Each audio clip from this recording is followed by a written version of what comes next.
बिस्मिल्लाहिर्रहमानिर्रहीम।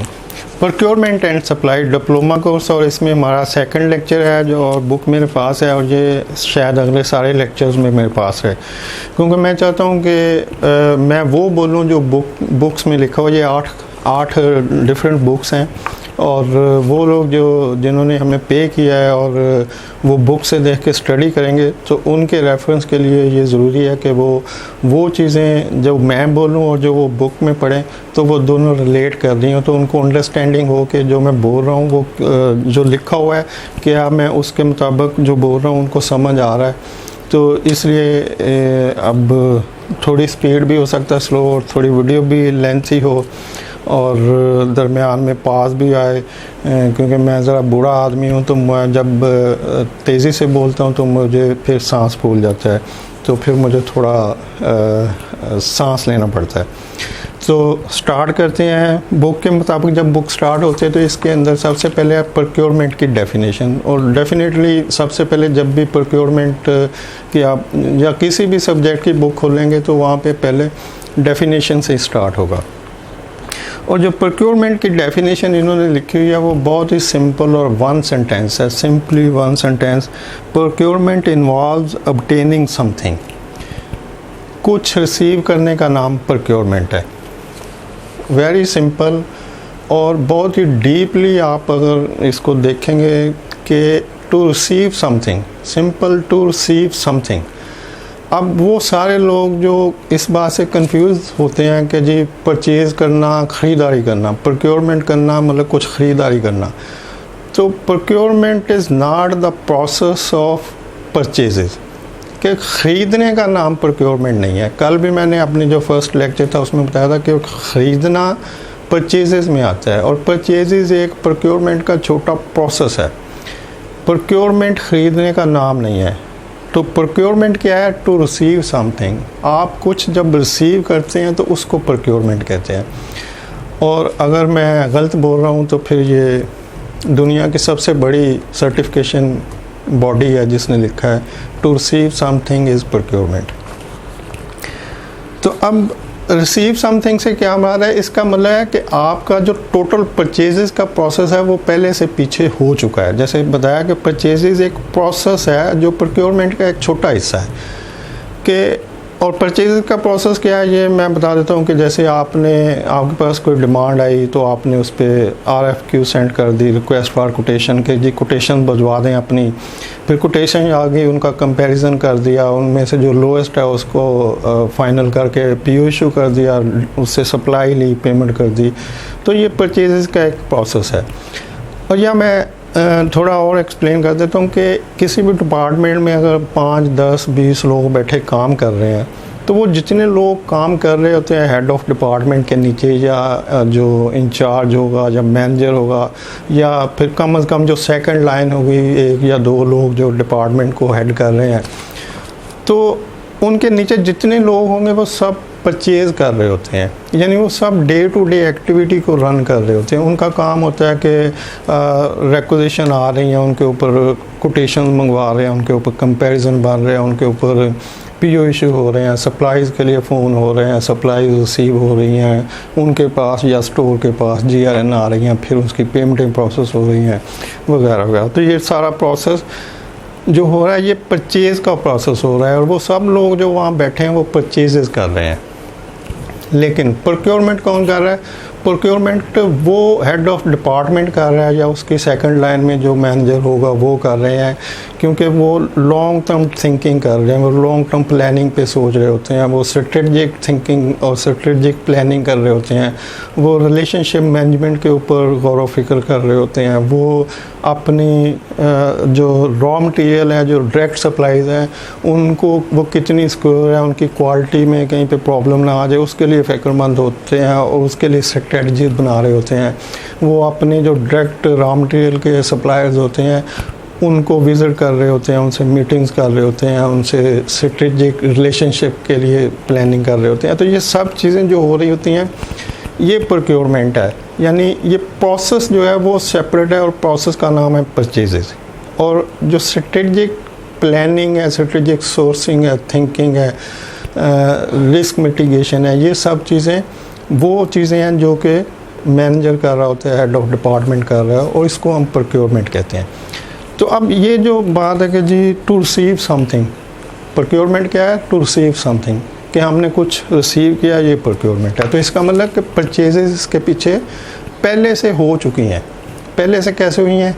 इसको हम इस तरह से देखें कि हमने एक रॉ मटेरियल हमारे पास नया आया, तो हमने उसके लिए सोर्सिंग कर ली, उसके लिए सप्लायर ढूंढ लिए, फिर उनसे हमने कुछ लॉन्ग टर्म डिस्कशन की कि जी हमें इतना अर्सा, हमें मंथली चाहिए इतनी क्वांटिटी, और हम इतना अर्सा तक लेंगे, हम आपके साथ कंट्रैक्ट में जाएंगे, आपके साथ प्राइसेस नेगोशिएट कर लें। मतलब वो सारे बेनिफिट जो परचेज़ के प्रोसेस के होते हैं वो सब हमने उनसे कर लिए, करके हम एक लॉन्ग टर्म कंट्रैक्ट में चलेंगे कि जी ये तो हमारी रेगुलर आइटम है, हमने हर माह इतनी क्वांटिटी लेनी है, तो इस प्राइस पे रख के तो आप देते जाएं।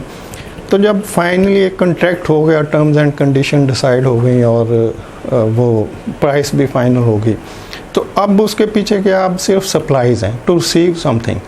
प्रोसेस एक दफ़ा हो के ख़त्म हो गया, तो वो जो प्रोसेस हुआ वो परचेज़ का प्रोसेस था। अब जो आ रहा है वो तो एक फिक्स इंटरवल से जो आपने डिसाइड किया वो आता जाएगा। तो इसलिए कहते हैं to receive something is procurement, कि आपने प्रोक्योरमेंट, वो जो आपने स्ट्रेटजिक उनके साथ रिलेशनशिप मैनेजमेंट किया, वो आपकी प्रोक्योरमेंट है। उम्मीद है आप इसको समझ जाएंगे। अच्छा, आगे है कि प्रोक्योरमेंट दो टाइप की होती है, टेंजिबल, इनटेंजिबल। टेंजिबल वो चीज़ें होती हैं जो नज़र आती हैं, जिनकी सॉलिड कोई पोजीशन होती है, जो दिखती हैं, इसको आप गुड्स भी कह लें, जैसे कि प्रोक्योरमेंट में, परचेजेस में कहा जाता है गुड्स एंड सर्विसेज। तो टेंजिबल आपकी गुड्स है, और इनटेंजिबल जो कि नज़र ना आए, जिनकी कोई शक्ल सूरत ना हो, जैसे कि सर्विसेज। तो सर्विसेज को हम इनटेंजिबल कहेंगे। तो ये बेसिकली फाइनेंस की टर्म्स है, टेंजिबल, इनटेंजिबल, एसेट में यूज़ होती है, लेकिन इन्होंने यहाँ पे चूँकि डिस्क्राइब करने के लिए लिखा हुआ कि दो तरह की प्रोक्योरमेंट में चीज़ें होती हैं, टेंजिबल एंड इनटेंजिबल, यानी कि गुड्स एंड सर्विसेज। और ये प्रोक्योरमेंट का प्रोसेस जो है वो लिखते हैं कि the procurement process begins by identifying a need and is complete once the goods or services that meet that needs are delivered. Procurement का प्रोसेस नीड से स्टार्ट होता है। अब नीड्स क्या है? नीड्स आपकी रिक्वायरमेंट है। ये इसके ऊपर मैं नेक्स्ट टॉपिक में कुछ बोलूँगा, तो ये एक थोड़ा ज़्यादा टाइम लेने वाला सब्जेक्ट है कि नीड्स क्या होती हैं। तो नीड से स्टार्ट होगा, और नीड्स क्या है ये कल इंशाल्लाह बताऊँगा। तो नीड से स्टार्ट हो के रिसीव करने तक का जो प्रोसेस है ये प्रोक्योरमेंट है। तो इसमें वो सब कुछ ही आ जाएगा, परचेजेस का प्रोसेस भी आ जाएगा, और प्रोक्योरमेंट की जो स्ट्रेटजिक प्लानिंग होगी वो भी आ जाएगी, कि आपकी जो ज़रूरत है, जब आपको ज़रूरत होती है किसी चीज़ की, वहाँ से स्टार्ट होगा, और जिस चीज़ की ज़रूरत है जब वो आपको रिसीव हो जाएगी तो वहाँ पे ये प्रोसेस एंड होगा। यानी प्रोक्योरमेंट का प्रोसेस नीड से लेकर गुड्स या सर्विसेज के रिसीव होने तक जो प्रोसेस है उसको हम प्रोक्योरमेंट का प्रोसेस कहेंगे। तो इस तरह से जो प्रोक्योरमेंट की डेफिनेशन है वो यही है कि procurement is the process to receive something, और ये टेंजिबल भी हो सकती है जो आपको रिसीव हो रही हैं चीज़ें, और इनटेंजिबल भी हो सकती है, यानी कि गुड्स हो सकती हैं या सर्विसेज हो सकती हैं, और ये नीड से स्टार्ट होगा, और आपकी वो जो गुड्स या सर्विसेज जो आपकी नीड्स हैं रिसीव होने तक, ये रिसीव जब हो जाएंगे तो ख़त्म हो जाएगा। तो ये एक पूरा प्रोसेस नीड से रिसीव तक चलेगा। अच्छा, अब थोड़ा मैंने कल भी बताया था कि परचेजेस आपका वो प्रोसेस है जहाँ पे ये सारी चीज़ें जो पीछे भी बताया कि ये सब हो रहा है, कि प्रोसेस हो रहा है। प्रोक्योरमेंट आपकी वैल्यू एडिशन है, कि आपने कुछ वैल्यू ऐड की है। जो भी आपने एक नॉर्मल परचेजेस हो रही हैं, एक वैल्यू एडिशन हो रही है। तो जब परचेजेस हो रही हैं तो अगर आप उसमें वैल्यू एडिशन कर देंगे तो ये एक एक्स्ट्रा चीज़ है जो कि कंपनी को रिक्वायर्ड है। जब भी कंपनी कॉम्पिटेंट लोगों को हायर करती है, क्यों कोई कंपनी एक सर्टिफाइड बंदे को हायर करेगी? वो इसलिए नहीं करेगी कि जी ये इसके पास वो पेपर है कि ये मेरी सर्टिफिकेशन है। इसलिए करेगी कि उसका नॉलेज बेहतर है, उसकी स्किल्स बेहतर है, वो ये जानता है कि मैंने सिंपल परचेजेस नहीं करनी, मैंने वैल्यू ऐड करनी है, मैंने कंपनी को कुछ best value of money return करना है, मैंने कंपनी को जितना उसकी ज़रूरत है उससे कुछ एक्स्ट्रा देना है। तो जब इस तरह की चीज़ें उसके अंदर आएंगी तो तभी कंपनी कहेगी कि हाँ भाई आप ज़्यादा कॉम्पिटेंट हैं तो आपको हम हायर करते हैं।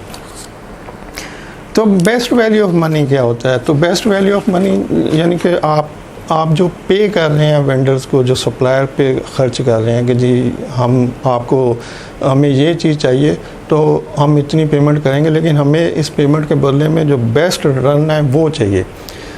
तो बेस्ट रिटर्न को तीन तरीक़ों से डिफ़ाइन किया जाता है कि नंबर 1 क्वालिटी, नंबर 2 प्राइस और नंबर 3 सस्टेनेबिलिटी। आप बेशक प्राइस को पहले कर लें कि नंबर 1 प्राइस, नंबर 2 क्वालिटी और नंबर 3 सस्टेनेबिलिटी। अब प्राइस क्या है कि प्राइस लोएस्ट पॉसिबल होनी चाहिए। जब भी मतलब प्रोक्योरमेंट का प्रोसेस ही परचेजेस का यही मकसद होता है कि आपने जो मार्केट प्राइस प्रिवेल कर रही है, जो नॉर्मल प्राइस चल रही है, आपने मार्केट को सोर्स करना है, वेंडर ऐसे ढूंढने हैं कि जो उससे कम दे सके, जो अपने प्रॉफिट को मिनिमाइज़ कर सके, प्राइस को नीचे ला सके लेकिन क्वालिटी को नीचे ना लाए। तो प्राइस लोएस्ट हो, क्वालिटी वो हो जो एंड यूज़र को चाहिए। यानी यहाँ पर क्वालिटी से ये मराद नहीं कि जी मुझे बहुत अच्छी क्वालिटी चाहिए या मुझे बहुत कम क्वालिटी बेशक दे दें, नहीं, हमें वो क्वालिटी चाहिए जो एंड यूज़र की रिक्वायर्ड क्वालिटी है। तो एंड यूज़र की क्या रिक्वायर्ड क्वालिटी है, ये नीड्स में डिफ़ाइन होगा। तो नीड्स को कल हम डिस्कस करेंगे तो वहाँ पे देखेंगे कि एंड यूज़र किस तरह से अपनी नीड्स को डिफ़ाइन करता है। तो क्वालिटी से मुराद है कि आपने वो क्वालिटी लेनी है जो एंड यूज़र मांग रहा है। अब फॉर एग्ज़ाम्पल एंड यूज़र की एक लैपटॉप की डिमांड है और लैपटॉप के ऊपर उसने सिंपल ईमेल करनी है, तो अब आप उसको ग्राफिक्स कार्ड के साथ और एक बड़ा हैवी लैपटॉप तो ख़रीद के नहीं दे सकते, या वो डिमांड भी नहीं कर सकता क्योंकि उसकी रिक्वायरमेंट सिंपल ईमेल करना है। तो जब उसकी रिक्वायरमेंट ईमेल करना है तो आप एक हाई फाई लैपटॉप नहीं लेंगे, ना वो डिमांड करेगा ना आप लेके देंगे। तो इसका मतलब कि हमने उसकी रिक्वायरमेंट को देखना है कि नहीं भाई आपकी रिक्वायरमेंट ईमेल करना है तो उसके हिसाब से ये जो चीज़ है ये परफेक्ट है तो आप ये ले लें। तो इसका मतलब कि उस लैपटॉप की क्वालिटी वो होनी चाहिए जो उसकी रिक्वायरमेंट है। तो उसकी रिक्वायरमेंट सिंपल ईमेल है, तो ईमेल के हिसाब से जो लैपटॉप सूटेबल है, जो सिंपल ईमेल करता रहे, तो वो उसकी क्वालिटी कंसिडर होगी। अच्छा, अब प्राइस उस हिसाब से फिर प्राइस भी देखी जाएगी कि जो सिंपल लैपटॉप है जो ईमेल कर सके तो उसकी प्राइस क्या होगी। तो उस प्राइस को हम लोएस्ट प्राइस के ऊपर लेके आएंगे कि भाई यहाँ पर रखो, ये प्राइस मुनासिब है। और क्वालिटी हमें ये चाहिए जो कि हमारे जिस बंदे ने इस्तेमाल करना है उसकी जो रिक्वायरमेंट है, बस हमें इससे ज़्यादा क्वालिटी नहीं चाहिए, ना कम चाहिए ना ज़्यादा चाहिए, यानी हमें वो क्वालिटी चाहिए जो हमें रिक्वायर्ड है। और नंबर 3 है सस्टेनेबिलिटी। सस्टेनेबिलिटी होती है कि किसी भी प्रोडक्ट की लाइफ जो उसकी लिखी हुई है वो उतनी लाइफ तो ज़रूर चले, उससे पहले ख़राब ना हो जाए। जैसे हर चीज़ के ऊपर एक एक्सपायरी डेट लिखी होती है, या कोई इंस्ट्रूमेंट है तो उसकी भी एक एक्सपायरी होगी कि जी ये, जैसे टीवी है तो अगर आप टीवी लेने जाएंगे तो उनसे पूछेंगे कि जी इसकी कितनी लाइफ है, तो वो बताएगा जी इसकी 5 लाख आर की लाइफ है, यानी ये 5 लाख आर चलने के बाद डेड हो सकता है, उससे पहले होगा तो हम जिम्मेदार हैं। तो अब वो जो 5 लाख आर वो बता रहा है, तो जब हम उसकी जो प्राइस है उसके ऊपर उसको डिवाइड करके देखेंगे तो पर आवर कॉस्ट उसकी निकल आएगी कि जी 1 घंटे अगर हम टीवी 1 घंटा देखते हैं तो उसकी कॉस्ट इतनी रुपीज़ पड़ेगी। तो ये उसकी सस्टेनेबिलिटी है कि इसकी पर आवर कॉस्ट इतनी है और इसने इतने घंटे चलना है। तो अब अगर वो उतने घंटे चलने से पहले ही ख़राब हो जाता है या डेड हो जाता है तो इसका मतलब कि वो सस्टेनेबल प्रोडक्ट नहीं है। सस्टेनेबल प्रोडक्ट वो होगी जो जितनी बताई जा रही है उतनी ही चले। तो बेस्ट वैल्यू ऑफ मनी क्या है कि आपकी प्राइस लोएस्ट हो, आपकी क्वालिटी वो हो जो एंड यूज़र को चाहिए, और आपकी प्रोडक्ट जो है वो सस्टेनेबल प्रोडक्ट हो। तो इस तरह से जो प्रोक्योरमेंट है वो कुछ रिसीव करने का नाम है, और प्रोक्योरमेंट नाम है बेस्ट वैल्यू ऑफ मनी का, कि जब आप अपनी ऑर्गेनाइजेशन को बेस्ट वैल्यू रिटर्न करेंगे उसकी मनी के अगेंस्ट, तो ये आप बेस्ट प्रोक्योरमेंट कर रहे हैं। तो इसको नेक्स्ट कंटिन्यू करेंगे कल इंशाल्लाह। Thank you very much. अल्लाह हाफ़िज़।